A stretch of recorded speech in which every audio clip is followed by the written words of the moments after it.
Hello everyone. आज की हम वीडियो में बात करेंगे निम्हांस national institute of mental health and neuro sciences MPhil clinical psychology entrance model questions के बारे में। तो चलिए आज की वीडियो स्टार्ट करते हैं। So our first question is which part of the brain which coordinates muscle movements on the two sides of the body is the options are first hypothalamus, second medulla, third cerebellum, and fourth pons. So the correct option is pons. The pons is an area of the hindbrain containing a large number of nerve fibers which pass through it and make connections between the two hemispheres of the cerebellum and coordinating muscle movements on the two sides of the body. The pons also contains the nerve centers that aid in the regulation of breathing. So the correct option is pons. Next question is in contrast to the cones. Options are first, rods function mainly in night vision. Second, rods are concentrated in the fovea. Third, rods produce color images as well as black and white images. And the fourth, rods are connected to bipolar cells in a 1:1 ratio. So the correct option is rods function mainly in night vision. Rods are mainly sensitive to light than cones and respond to very dim lights to which cones cannot respond.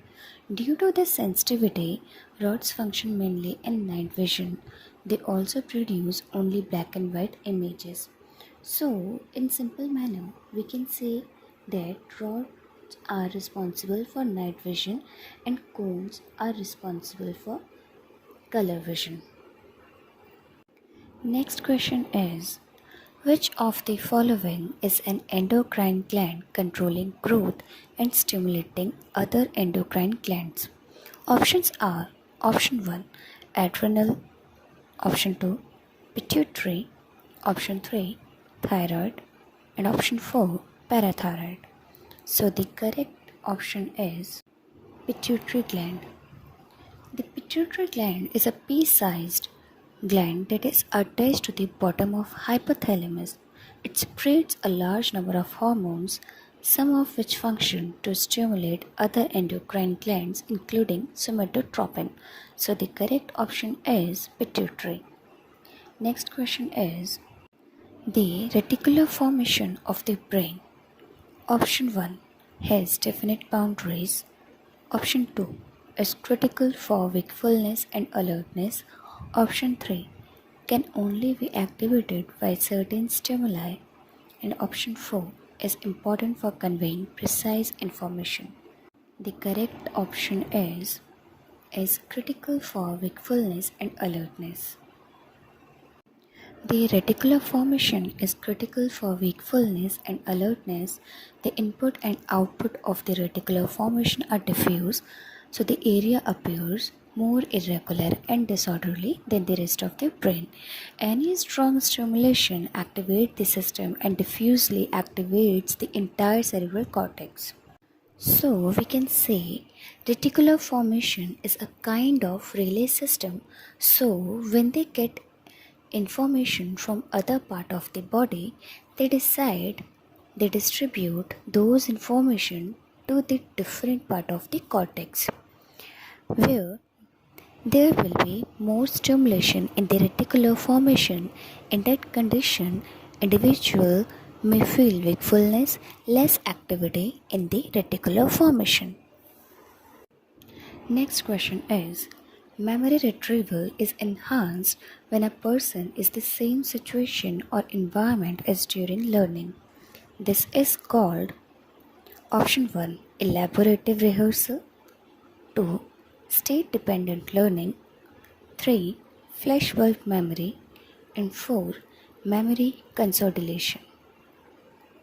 So the correct option is state dependent learning. State dependent learning effects have been noted in comparisons of happy and sad moods with or without alcohol, and even of underwater versus online learning of scuba divers. In all cases, memory retrieval is better when the subject is in the same state as during learning. Also, the concept is when we learn certain type of information in a certain situation, the chances will be high to recall this information in the same situation. So the correct option is state dependent learning. Next question is, Shobhit has been immobile for the past 2 years. In fact, he keeps both arms up in the air for 2 hours. Shobhit has been diagnosed with options are option 1 somatoform disorder, option 2 paranoid schizophrenia, option 3 disorganized schizophrenia, and option 4 catatonic schizophrenia. So the correct option is catatonic schizophrenia, because catatonic schizophrenia is characterized by periods of wild excitement or periods of rigid prolonged immobility. The person can remain in the same frozen posture for hours. Paranoid schizophrenia is characterized by hallucinations and delusions. Disorganized schizophrenia is marked by bizarre ideas and confused speech. So the correct option is catatonic schizophrenia. Next question is, the type of physiological activity in response to stressors known as is the extent to which a person's heart rate, blood pressure, and stress hormone secretion increases. Options are option 1 learned helplessness, option 2 type A behavior pattern, option 3 flight response, and option 4 physiological reactivity. The correct option is physiological reactivity. Physiological reactivity is the body's response to a stressor.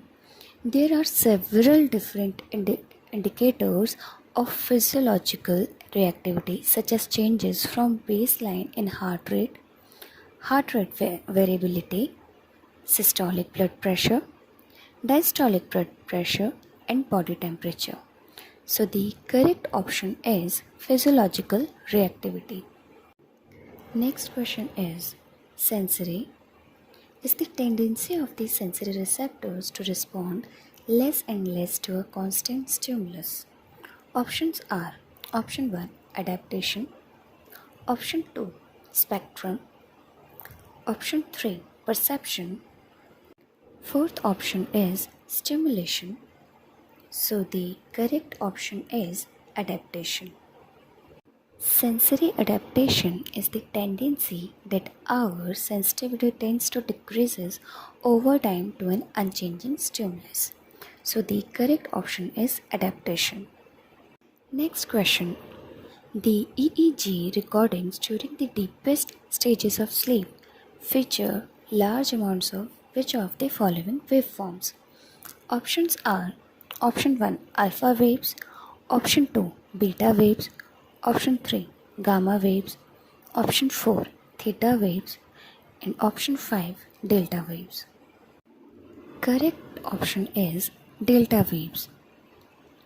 Delta waves were first identified and described in the early 90s after the invention of the electroencephalogram allowed researchers to look at brain activity during sleep. So, we use electroencephalogram to study sleep or study activity when individual will be in sleep. Next question is, which of the following is responsible to transform the basic sensory information into recognizable auditory information? Options are option 1 auditory association area, option 2 Broca's area, option 3 Wernicke's area, and option 4 none of the above. So the correct option is auditory association area, because The auditory association area, which is located directly below the primary auditory cortex, transforms basic sensory information such as noises or sounds into recognizable auditory information such as words or music. So, the correct option is auditory association area.